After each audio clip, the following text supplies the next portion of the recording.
সপ্তম পরিচ্ছেদ পঞ্চতত্ত্বাখ্যান নিরূপণ। অগতি বা অকিঞ্চনের গতি পরমার্থহীন ব্যক্তির মহৎ অর্থ সাধক শ্রী চৈতন্য মহাপ্রভুকে প্রণতি নিবেদন করে তার প্রেম ভক্তির বদান্যতা বর্ণনা করছি। শ্রীকৃষ্ণ চৈতন্য মহাপ্রভুর জয় হোক। যিনি তার চরণাশ্রয় করেছেন তিনিই সবচাইতে ধন্য। পূর্বে আমি গুরুতত্ত্ব সম্বন্ধে আলোচনা করেছি। এখন আমি পঞ্চতত্ত্বের বিচার বিশ্লেষণ করতে চেষ্টা করব। শ্রীচৈতন্য মহাপ্রভুর সঙ্গে পঞ্চতত্ত্ব অবতীর্ণ হয়েছেন এবং এই পঞ্চতত্ত্ব নিয়েই শ্রী চৈতন্য মহাপ্রভু মহানন্দে সংকীর্তন করেন। পঞ্চতত্ত্ব এক বস্তু, কেননা চিন্ময় স্তরে সবকিছুই পরম, কিন্তু তা হলেও চিন্ময় স্তরে বৈচিত্র্য রয়েছে এবং এই চিৎ বৈচিত্র্য আস্বাদন করার জন্য তার বৈশিষ্ট্য বা পার্থক্য নিরূপণ করতে হয়। শ্রীকৃষ্ণের ভক্তরূপ, ভক্তস্বরূপ, ভক্তাবতার, ভক্ত, ভক্তশক্তি, এই পঞ্চতত্ত্বাত্মক শ্রীকৃষ্ণকে আমি প্রণতি নিবেদন করি। সমস্ত রসের উৎস শ্রীকৃষ্ণ হচ্ছেন স্বয়ং পরমেশ্বর ভগবান। তিনি অদ্বিতীয়, অর্থাৎ কেউই তার থেকে মহৎ নয় অথবা সমকক্ষও নয়, কিন্তু তবুও তিনি নন্দ মহারাজের পুত্র রূপে আবির্ভূত হন। পরমেশ্বর ভগবান শ্রীকৃষ্ণ হচ্ছেন রাস নৃত্যের পরম ভোক্তা। তিনি হচ্ছেন ব্রজ ললনাদের নাগর এবং আর সকলেই হচ্ছেন তার পরিকর। সেই শ্রীকৃষ্ণই শ্রীকৃষ্ণ চৈতন্য মহাপ্রভুরূপে তার নিত্য পার্ষদদের সঙ্গে নিয়ে অবতীর্ণ হয়েছেন। তার পার্ষদগণও তারই মতো মহিমান্বিত। পরম নিয়ন্তা ও পরম পুরুষ ভগবান শ্রী চৈতন্য মহাপ্রভু ভক্তভাব অবলম্বন করেছেন, কিন্তু তবুও তার দেহ সব রকম জড় কলুষ থেকে মুক্ত বিশুদ্ধ। শ্রীকৃষ্ণের মাধুর্য রসের এমনই এক স্বভাব রয়েছে যে সেই রস পূর্ণ রূপে আস্বাদন করার জন্য শ্রীকৃষ্ণ স্বয়ং ভক্তভাব অবলম্বন করেন। এই কারণে পরম শিক্ষক শ্রী চৈতন্য মহাপ্রভু ভক্তভাব অবলম্বন করেন এবং ভক্তস্বরূপ শ্রী নিত্যানন্দ প্রভু তার জ্যেষ্ঠ ভ্রাতা হন। শ্রী অদ্বৈত আচার্য প্রভু হচ্ছেন শ্রী চৈতন্য মহাপ্রভুর ভক্ত অবতার। তাই এই তিন তত্ত্ব শ্রী চৈতন্য মহাপ্রভু, শ্রী নিত্যানন্দ প্রভু ও শ্রী অদ্বৈত আচার্য প্রভু হচ্ছেন ঈশ্বর তত্ত্ব বা প্রভু। তাদের একজন হচ্ছেন মহাপ্রভু এবং অন্য দুজন হচ্ছেন প্রভু। এই দুই প্রভু মহাপ্রভুর চরণ কমলের সেবা করেন। এই তিন তত্ত্ব শ্রী চৈতন্য মহাপ্রভু, শ্রী নিত্যানন্দ প্রভু ও শ্রী অদ্বৈত প্রভু হচ্ছেন সমস্ত জীবের উপাস্য। আর চতুর্থ যে ভক্ত তত্ত্ব শ্রী গদাধর প্রভু, তিনি হচ্ছেন তাদের উপাসক। শ্রী বাসাদি ভগবানের আর যে অনন্ত কোটি ভক্ত রয়েছেন তারা সকলেই হচ্ছেন শুদ্ধ ভক্ত তত্ত্ব। গদাধর পণ্ডিতাদি ভক্তরা হচ্ছেন ভগবানের শক্তি অবতার। তারা ভগবানের সেবায় যুক্ত অন্তরঙ্গ ভক্ত। ভগবানের অন্তরঙ্গ ভক্ত বা শক্তিসমূহ ভগবানের লীলার নিত্য পার্ষদ। তাদের নিয়েই কেবল ভগবান তার সংকীর্তন আন্দোলন প্রচার করেন, তাদের নিয়েই কেবল ভগবান প্রেম রস আস্বাদন করেন এবং তাদের নিয়েই কেবল তিনি জনসাধারণকে প্রেম ও ধন দান করেন। শ্রীকৃষ্ণ হচ্ছেন অপ্রাকৃত প্রেমের ভাণ্ডার। যদিও পূর্বে যখন কৃষ্ণ এসেছেন তখন সেই প্রেম ভাণ্ডারও তার সঙ্গে এসেছে এবং তা ছিল শিলমোহর দিয়ে রুদ্ধ, কিন্তু শ্রী চৈতন্য মহাপ্রভু যখন পঞ্চতত্ত্ব সহ অবতীর্ণ হলেন তখন তারা শিলমোহর ভেঙে সেই কৃষ্ণ প্রেমের ভাণ্ডার লুণ্ঠন করে সেই প্রেম আস্বাদন করলেন। আর যতই তারা সেই প্রেম রস আস্বাদন করলেন ততই তাদের তৃষ্ণা বৃদ্ধি পেতে লাগল। এভাবেই পঞ্চতত্ত্ব স্বয়ংই পুনঃ পুনঃ সেই ভগবৎ প্রেমামৃত অত্যন্ত সহজ সরলভাবে সকলকে পান করিয়ে প্রেমোন্মত্ত হলেন। তারা সেই আনন্দে এমনভাবে নাচতেন, কাঁদতেন, হাসতেন, গান করতেন, তা দেখে মনে হতো যেন তারা উন্মাদ হয়ে গিয়েছেন। ভগবৎ প্রেম বিতরণ করার সময় শ্রী চৈতন্য মহাপ্রভু ও তার পার্ষদেরা কে যোগ্য কে অযোগ্য সেই কথা বিচার না করে, স্থান অস্থানের বিচার না করে, যেখানে যাকে পেয়েছেন তাকেই ভগবৎ প্রেম দান করেছেন। এই পঞ্চতত্ত্ব যদিও সেই প্রেম ভাণ্ডার লুটপাট করে খেয়ে এবং বিতরণ করে তা উজাড় করলেন, কিন্তু তাতে তা ফুরিয়ে গেল না। পক্ষান্তরে সেই আশ্চর্য ভাণ্ডার যতই বিতরণ করা হলো ততই তা শত শত গুণে বর্ধিত হলো। প্রেমের বন্যা উথলে উঠে চারিদিকে বিস্তৃত হতে লাগলো এবং তার ফলে স্ত্রী, বৃদ্ধ, বালক, যুবক সকলেই এই প্রেম বন্যায় নিমজ্জিত হলো। কৃষ্ণ ভাবনামৃত আন্দোলন সমস্ত জগৎকে প্লাবিত করল এবং সজ্জন, দুর্জন, পঙ্গু, জড়, অন্ধ আদি সকলেই তাতে ডুবে গেল। পঞ্চতত্ত্বের এই পাঁচজন যখন দেখলেন যে ভগবৎ প্রেমে সমস্ত জগৎ নিমজ্জিত হয়েছে এবং জীবের জড় ভোগ বাসনার বীজ সম্পূর্ণরূপে নষ্ট হয়েছে, তখন তাদের পরম উল্লাস হলো। পঞ্চতত্ত্বের পাঁচজন যতই এই ভগবৎ প্রেম বৃষ্টি বর্ষণ করেন ততই সেই প্রেম বন্যার জলে বাড়তে থাকে এবং সারা পৃথিবীতে ছড়িয়ে পড়তে থাকে। মায়াবাদী, সকাম কর্মী, কুতার্কিক, নিন্দুক, পাষণ্ডী ও অধম পড়ুয়া এরা সকলেই কৃষ্ণ ভাবনামৃত আন্দোলনকে এড়িয়ে যাওয়ার ব্যাপারে মহাদক্ষ, এবং তাই কৃষ্ণ ভাবনামৃতের বন্যা তাদের স্পর্শ করতে পারল না। মায়াবাদী ও অন্যান্য ভগবত বিদ্বেষীদের পালাতে দেখে শ্রী চৈতন্য মহাপ্রভু চিন্তা করলেন, আমি সমস্ত জগৎকে ভগবত প্রেমের বন্যায় নিমজ্জিত করতে মনস্থ করেছিলাম, কিন্তু তাদের কেউ কেউ এড়িয়ে গেল। তাই তাদের সকলকে ডুবাবার জন্য আমি কিছু কৌশল উদ্ভাবন করব। এভাবেই বিবেচনা করে মহাপ্রভু সন্ন্যাস আশ্রম অঙ্গীকার করলেন। শ্রী চৈতন্য মহাপ্রভু 24 বৎসর গৃহস্থ আশ্রমে ছিলেন এবং 25 বর্ষের শুরুতে তিনি সন্ন্যাস ধর্ম অবলম্বন করলেন। সন্ন্যাস গ্রহণ করে শ্রী চৈতন্য মহাপ্রভু তার্কিক আদি যারা সকলে তার কাছ থেকে পালিয়ে গিয়েছিল তাদের আকর্ষণ করলেন। যত পড়ুয়া, পাষণ্ডী, কর্মী ও নিন্দুক ছিল তারা সকলেই শ্রী চৈতন্য মহাপ্রভুর চরণ কমলে শরণাগত হল। শ্রী চৈতন্য মহাপ্রভু তাদের সকলের অপরাধ ক্ষমা করলেন এবং তারা সকলে ভগবত প্রেমামৃতের সমুদ্রে নিমজ্জিত হল। শ্রী চৈতন্য মহাপ্রভুর এই অভিনব প্রেমরূপী জাল কে এড়াতে পারে? শ্রী চৈতন্য মহাপ্রভু অবতীর্ণ হয়েছিলেন সমস্ত অধঃপতিত জীবদের উদ্ধার করার জন্য। তাই মায়ার কবল থেকে তাদের সকলকে উদ্ধার করার জন্য তিনি নানা রকমের চাতুরী অবলম্বন করেছিলেন। সকলেই শ্রী চৈতন্য মহাপ্রভুর ভক্তে পরিণত হলেন, এমনকি ম্লেচ্ছ এবং যবনেরাও। কেবল শঙ্করাচার্যের অনুগামী মায়াবাদীরা তাকে এড়িয়ে গেল। বৃন্দাবন যাওয়ার পথে শ্রী চৈতন্য মহাপ্রভু যখন কাশীতে ছিলেন তখন মায়াবাদী সন্ন্যাসীরা নানাভাবে তার নিন্দা করতে লাগল। সন্ন্যাসী হওয়া সত্ত্বেও তার বেদান্ত পাঠে কোনো উৎসাহ নেই। পক্ষান্তরে সে সংকীর্তনে নিরন্তর নাচে এবং গান করে। এই শ্রীকৃষ্ণ চৈতন্য হচ্ছে একটি মূর্খ সন্ন্যাসী এবং তাই সে জানে না তার প্রকৃত ধর্ম কি। ভাবের আবেগের দ্বারা পরিচালিত হয়ে সে ভাবুকদের সঙ্গে ঘুরে বেড়ায়। এই সমস্ত নিন্দাবাদ শুনে শ্রী চৈতন্য মহাপ্রভু মনে মনে হাসলেন আর এই সমস্ত অপবাদ তিনি অগ্রাহ্য করলেন এবং মায়াবাদীদের সঙ্গে কোনো কথা বললেন না। এভাবেই কাশীর নিন্দুক মায়াবাদীদের উপেক্ষা করে শ্রী চৈতন্য মহাপ্রভু মথুরায় গমন করলেন এবং মথুরা দর্শন করে পুনরায় তিনি কাশীতে ফিরে এলেন। এই সময় শ্রী চৈতন্য মহাপ্রভু শ্রী চন্দ্রশেখরের বাড়িতে অবস্থান করেছিলেন।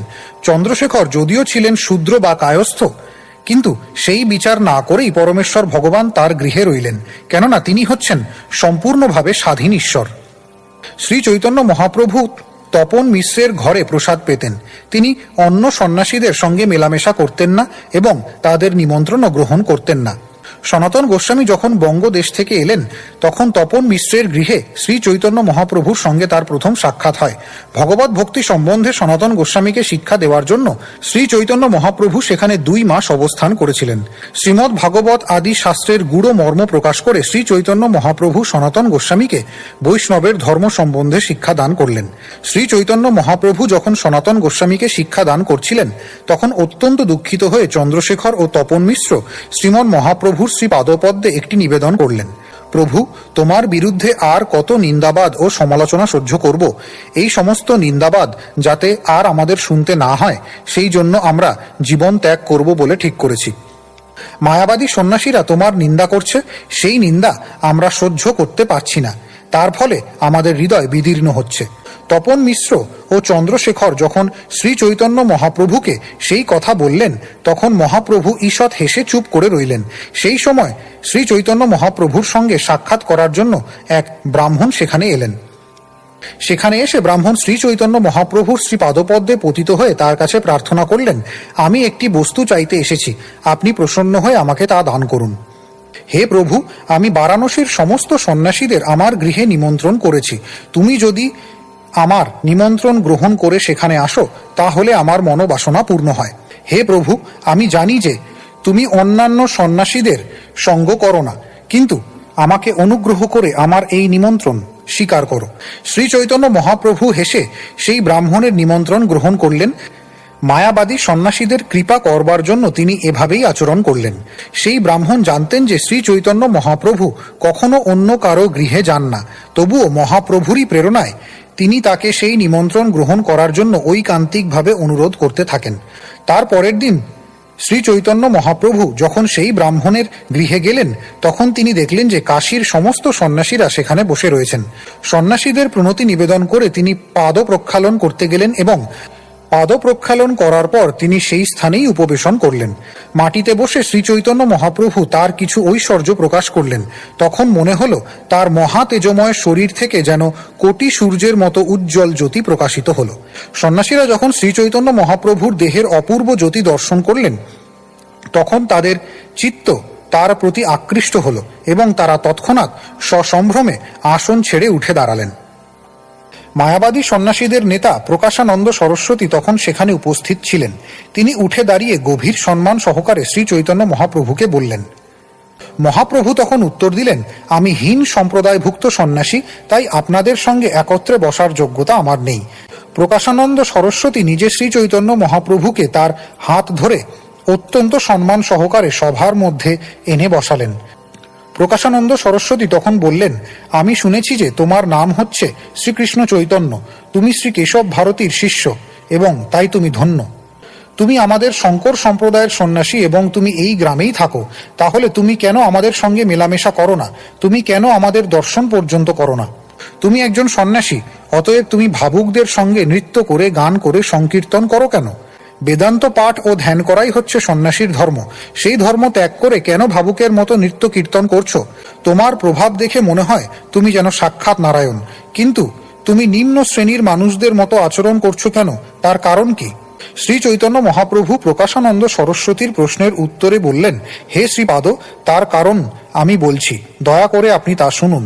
আমার গুরুদেব বুঝতে পেরেছিলেন যে আমি একটি মূর্খ এবং তাই তিনি আমাকে শাসন করেছিলেন। তিনি বলেছিলেন, তুমি একটি মূর্খ, বেদান্ত দর্শন অধ্যয়ন করার অধিকার তোমার নেই। তুমি কেবল নিরন্তর কৃষ্ণ মন্ত্র জপ করো, এটি হচ্ছে সমস্ত বৈদিক মন্ত্রের সার। কেবলমাত্র শ্রীকৃষ্ণের দিব্য নাম কীর্তন করার ফলে জড় জগতের বন্ধন থেকে মুক্ত হওয়া যায়। হরে কৃষ্ণ মহামন্ত্র কীর্তন করার ফলেই কেবল শ্রীকৃষ্ণের শ্রীপাদপদ্মের দর্শন লাভ করা যায়। এই কলিযুগে ভগবানের দিব্য নাম কীর্তন করা ছাড়া আর কোনো ধর্ম নেই। এই নাম হচ্ছে সমস্ত বৈদিক মন্ত্রের সার, এটি সমস্ত শাস্ত্রের মর্ম। হরে কৃষ্ণ মহামন্ত্রের এই মহিমা বর্ণন করার পর আমার গুরুদেব আমাকে একটি শ্লোক শিখিয়েছিলেন এবং কণ্ঠে ধারণ করে সেটি আমাকে বিচার করতে উপদেশ করেছিলেন। এই কলিযুগে ভগবানের দিব্য নাম কীর্তন ছাড়া আর কোনো গতি নেই, আর অন্য কোনো গতি নেই, আর অন্য কোনো গতি নেই। আমার গুরুদেবের কাছ থেকে এই আদেশ পেয়ে আমি নিরন্তর ভগবানের দিব্য নাম কীর্তন করতে লাগলাম এবং এভাবেই নাম নিতে নিতে আমার মন বিভ্রান্ত হলো। এইভাবেই ভগবানের নাম নিতে নিতে আমি নিজেকে আর স্থির রাখতে পারলাম না এবং তার ফলে আমি উন্মাদের মতো হাসতে লাগলাম, কাঁদতে লাগলাম, নাচতে লাগলাম এবং গাইতে লাগলাম। তখন নিজেকে একটু সংযত করে আমি বিচার করতে লাগলাম যে কৃষ্ণ নাম কীর্তন করতে করতে আমার জ্ঞান আচ্ছন্ন হয়েছে। আমি ভাবলাম যে এভাবেই দিব্য নাম কীর্তন করার ফলে আমি পাগল হয়ে গিয়েছি। তখন আমি আমার গুরুদেবের চরণে সেই কথা নিবেদন করলাম, হে প্রভু, আপনি আমাকে কি মন্ত্র দিয়েছেন, অদ্ভুত তার প্রভাব। সেই মন্ত্র জপ করতে করতে আমি পাগল হয়ে গেলাম। দিব্য নাম কীর্তনের আনন্দ আমাকে হাসায়, নাচায় ও ক্রন্দন করায়। আমার এই কথা শুনে গুরুদেব হেসে বললেন, হরে কৃষ্ণ মহামন্ত্রটির এটি হচ্ছে স্বভাব, যে তা জপ করে তারই তৎক্ষণাৎ শ্রীকৃষ্ণের প্রতি প্রেমময়ী ভক্তিভাবের উদয় হয়। ধর্ম, অর্থনৈতিক উন্নতি, কাম, ভোগ ও মুক্তি, এই চারটি হচ্ছে চতুর্বর্গ, কিন্তু পঞ্চম পুরুষার্থ কৃষ্ণ প্রেমের তুলনায় এই চতুর্বর্গ পথের পাশে পড়ে থাকা একটি তৃণের মতোই অর্থহীন। কৃষ্ণ প্রেমের আনন্দ একটি অমৃতের সমুদ্রের মতো, তার তুলনায় ধর্ম, অর্থ, কাম ও মোক্ষের আনন্দ এক বিন্দুর মতোও নয়। সমস্ত শাস্ত্রে বর্ণনা করা হয়েছে যে সুপ্ত ভগবৎ প্রেম পুনর্জাগরিত করা প্রতিটি জীবের কর্তব্য। তোমার চিত্তে সেই প্রেমের উদয় হয়েছে, তাই তুমি অত্যন্ত ভাগ্যবান। কৃষ্ণ প্রেমের স্বভাব হচ্ছে দেহ ও মনে চিন্ময় ক্ষোভের উদ্রেক করে এবং শ্রীকৃষ্ণের চরণারবিন্দের আশ্রয় লাভের প্রতি অধিক থেকে অধিকতর লোভের সৃষ্টি হয়। কারো চিত্তে যখন ভগবৎ প্রেমের উদয় হয় তখন তিনি স্বাভাবিকভাবে কখনো ক্রন্দন করেন, কখনো হাসেন, কখনো গান করেন এবং কখনো উন্মাদের মতো এদিক ওদিক ছোটাছুটি করেন। শ্বেদ, কম্প, রোমাঞ্চ, অশ্রু, গদগদ স্বর, বৈবর্ণ, উন্মাদনা, বিষাদ, ধৈর্য, গর্ব, হর্ষ ও দৈন্য, এগুলি হচ্ছে ভগবৎ প্রেমের কয়েকটি স্বাভাবিক লক্ষণ, যা হরে কৃষ্ণ মহামন্ত্র কীর্তন করার সময় ভক্তকে নাচায় এবং আনন্দামৃতের সমুদ্রে ভাসায়।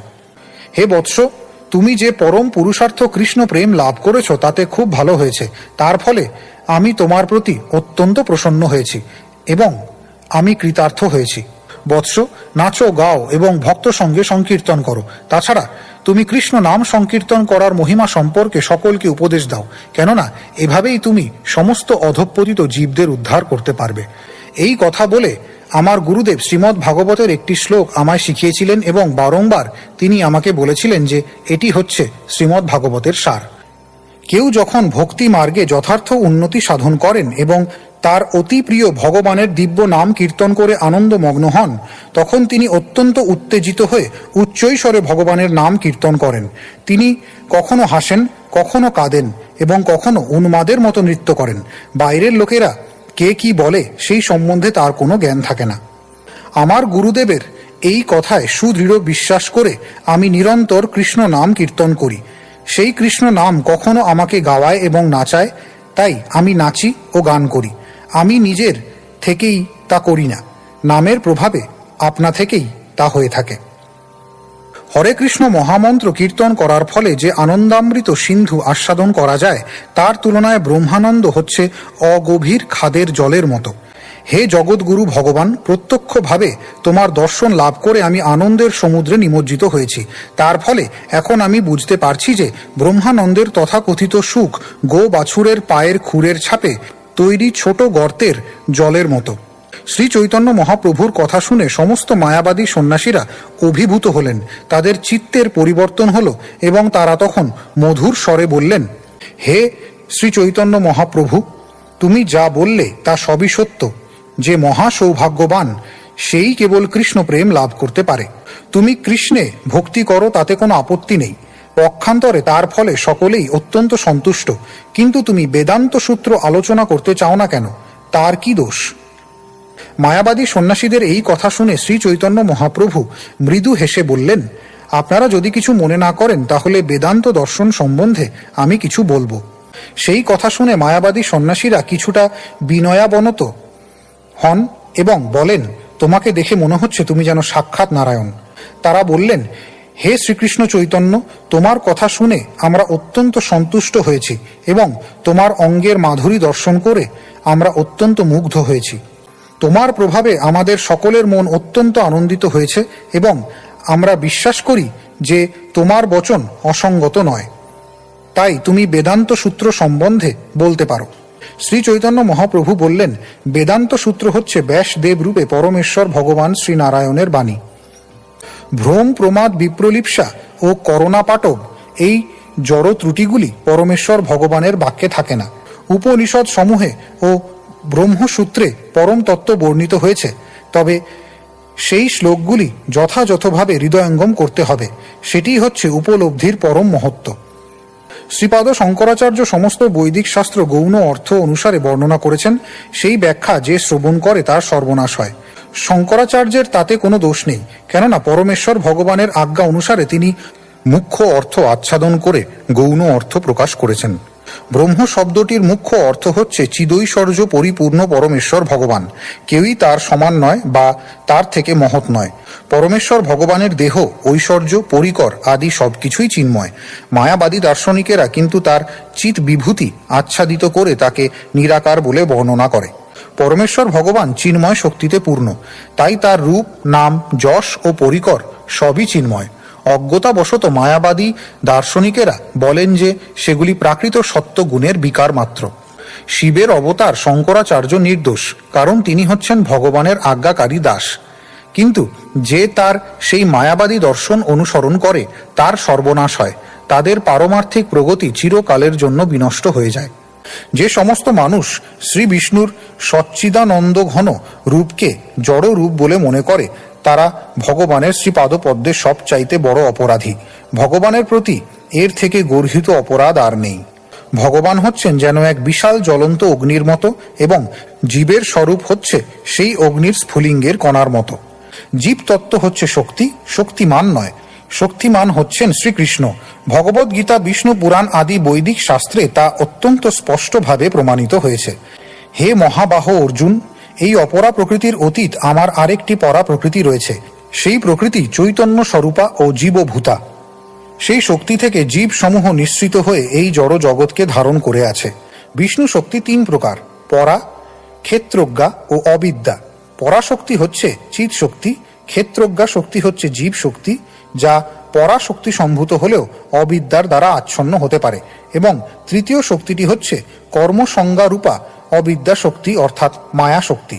মায়াবাদ দর্শন এতই নীচ যে জীবকে ভগবান বলে বর্ণনা করা হয়েছে। তার ফলে পরতত্ত্ব পরমেশ্বর ভগবানের মহিমা ও শ্রেষ্ঠত্ব আচ্ছাদিত হয়েছে। বেদান্ত সূত্রে শ্রীল ব্যাসদেব বর্ণনা করেছেন যে সব কিছুই হচ্ছে ভগবানের শক্তির রূপান্তর, কিন্তু শঙ্করাচার্য সমস্ত জগৎকে বিভ্রান্ত করে মন্তব্য করলেন যে ব্যাসদেবের সিদ্ধান্ত ভ্রান্ত। এভাবেই তিনি সমগ্র জগতে আস্তিক্যবাদের মহাবিরোধের সৃষ্টি করেছেন। শঙ্করাচার্যের মতে পরিণামবাদে ঈশ্বর বিকার প্রাপ্ত হন, এই বলে তিনি বিবর্তবাদ স্থাপন করেছেন। শক্তির বিকার একটি প্রামাণিক সত্য, দেহে আত্মবুদ্ধি করাই হচ্ছে বিবর্ত। পরমেশ্বর ভগবান অচিন্ত শক্তিযুক্ত, তাই তার ইচ্ছায় তার অচিন্ত শক্তি জগৎ রূপে পরিণত হয়। চিন্তামণির স্পর্শে লোহা সোনায় পরিণত হয়, কিন্তু তবুও চিন্তামণির কোনো পরিবর্তন হয় না। এই দৃষ্টান্ত থেকে বুঝতে পারা যায় যে পরমেশ্বর ভগবান থেকে যদিও অসংখ্য শক্তির প্রকাশ হয়, তবুও তিনি অবিকৃতই থাকেন।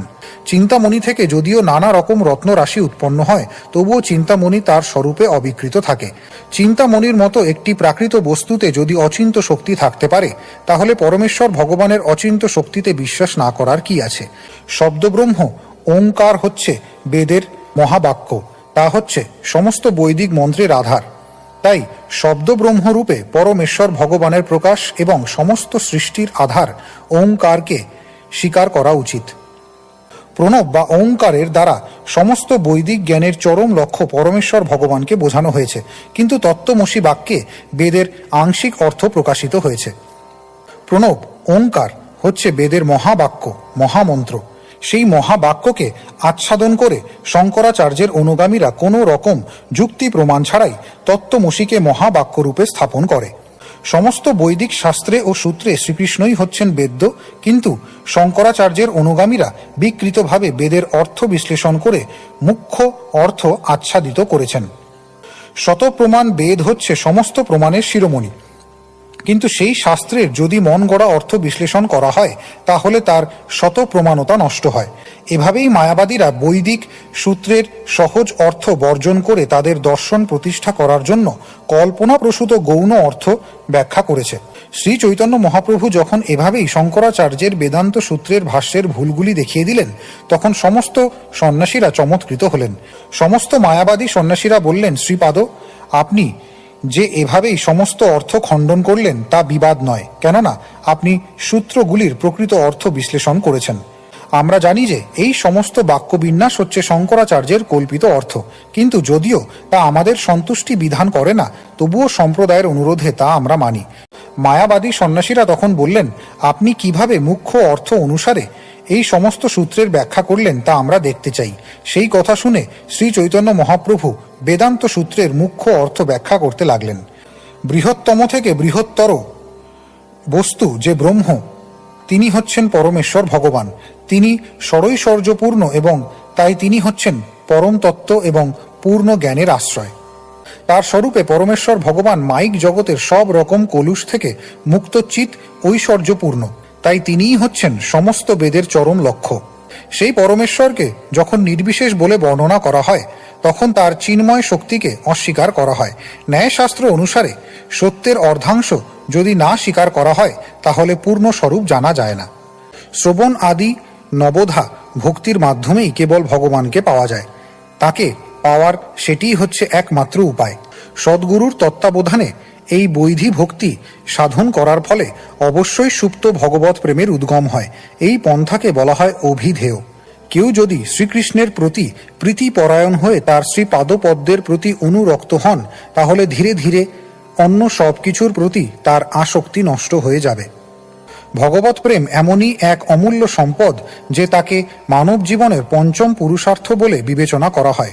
ভগবত প্রেম বিকশিত করার ফলে মাধুর্য প্রেমের স্তরে উন্নীত হওয়া যায় এবং এই জন্মেই সেই রস আস্বাদন করা যায়। মহত্তম থেকে মহত্তর যে পরমেশ্বর ভগবান, তিনি ভক্তির প্রভাবে তার অতি নগণ্য ভক্তেরও অধীন হয়ে পড়েন।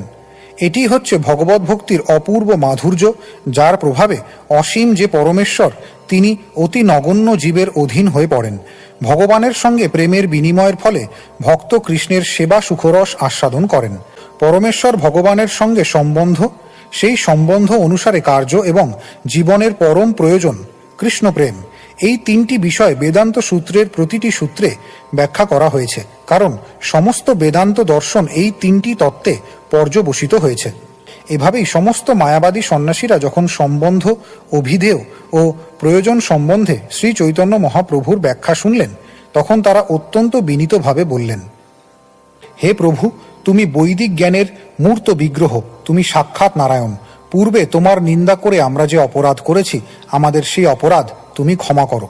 শ্রী চৈতন্য মহাপ্রভুর কাছ থেকে বেদান্ত সূত্রের ব্যাখ্যা শ্রবণ করার পর থেকেই মায়াবাদী সন্ন্যাসীদের মনোবৃত্তি সম্পূর্ণরূপে পরিবর্তিত হল এবং শ্রী চৈতন্য মহাপ্রভুর নির্দেশে তারাও নিরন্তর কৃষ্ণ কৃষ্ণ নাম গ্রহণ করতে লাগলেন। এভাবেই শ্রী চৈতন্য মহাপ্রভু মায়াবাদী সন্ন্যাসীদের সমস্ত অপরাধ ক্ষমা করলেন এবং অত্যন্ত কৃপাপূর্বক তাদের কৃষ্ণ নাম দান করলেন। তারপর সমস্ত সন্ন্যাসীরা শ্রী চৈতন্য মহাপ্রভুকে তাদের মাঝখানে বসিয়ে প্রসাদ গ্রহণ করলেন। মায়াবাদীদের সঙ্গে একত্রে আহার করে গৌর সুন্দর শ্রী চৈতন্য মহাপ্রভু তার বাসায় ফিরে গেলেন। এভাবেই মহাপ্রভু তার বিচিত্র লীলা প্রকাশ করলেন। শ্রী চৈতন্য মহাপ্রভু যে কিভাবে যুক্তির মাধ্যমে মায়াবাদীদের পরাস্ত করেছেন, সেই কথা শুনে চন্দ্রশেখর, তপন মিশ্র ও সনাতন গোস্বামী অত্যন্ত আনন্দিত হয়েছিলেন। এই ঘটনার পর বহু মায়াবাদী সন্ন্যাসী শ্রী চৈতন্য মহাপ্রভুকে দেখতে এসেছিলেন এবং সমস্ত বারাণসী নাগরী মহাপ্রভুর প্রশংসায় মুখর হয়ে উঠেছিল। শ্রী চৈতন্য মহাপ্রভু বারাণসী নগরীতে এলেন এবং সেই নগরীর সমস্ত লোক সেই জন্য নিজেদের মহাধন্য বলে মনে করেছিলেন। মহাপ্রভুকে দেখবার জন্য লক্ষ লক্ষ লোক আসতে লাগল, ফলে গৃহের দরজায় ভীষণ ভিড় হলো এবং তারা গৃহে প্রবেশ করতে পারল না। শ্রী চৈতন্য মহাপ্রভু যখন বিশ্বেশ্বর মন্দিরে যান, তখন তাকে দেখবার জন্য লক্ষ লক্ষ লোক সেখানে সমবেত হয়।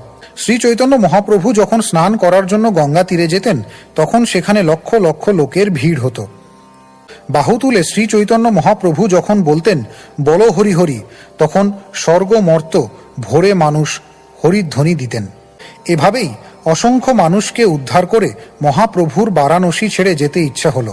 তাই সনাতন গোস্বামীকে শিক্ষাদান করে তিনি তাকে বৃন্দাবনে পাঠালেন। যেহেতু বারাণসী নগরী সর্বদাই অত্যন্ত কোলাহলমুখর, তাই সনাতন গোস্বামীকে বৃন্দাবনে পাঠিয়ে তিনি জগন্নাথপুরীতে ফিরে আসেন। আমি এখানে সংক্ষেপে শ্রী চৈতন্য মহাপ্রভুর এই সমস্ত লীলা বিলাসের কথা বর্ণনা করলাম। পরে আমি বিস্তারিতভাবে তা বর্ণনা করব। এই পঞ্চতত্ত্বরূপে শ্রীকৃষ্ণ চৈতন্য মহাপ্রভু সমগ্র বিশ্ব জুড়ে কৃষ্ণ নামরূপ প্রেম বিতরণ করে সমস্ত বিশ্বকে ধন্য করলেন। শ্রী চৈতন্য মহাপ্রভু তার দুই সেনাপতি শ্রীরূপ গোস্বামী ও শ্রী সনাতন গোস্বামীকে ভগবত ভক্তি প্রচার করার জন্য বৃন্দাবনে পাঠালেন।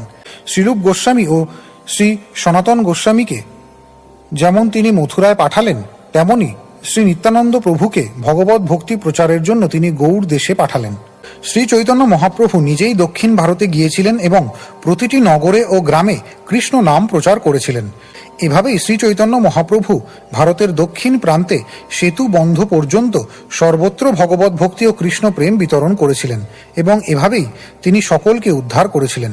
এভাবেই আমি পঞ্চতত্ত্বের ব্যাখ্যা করলাম। তা শ্রবণের ফলে শ্রী চৈতন্য মহাপ্রভু সম্বন্ধে জ্ঞান বৃদ্ধি পায়।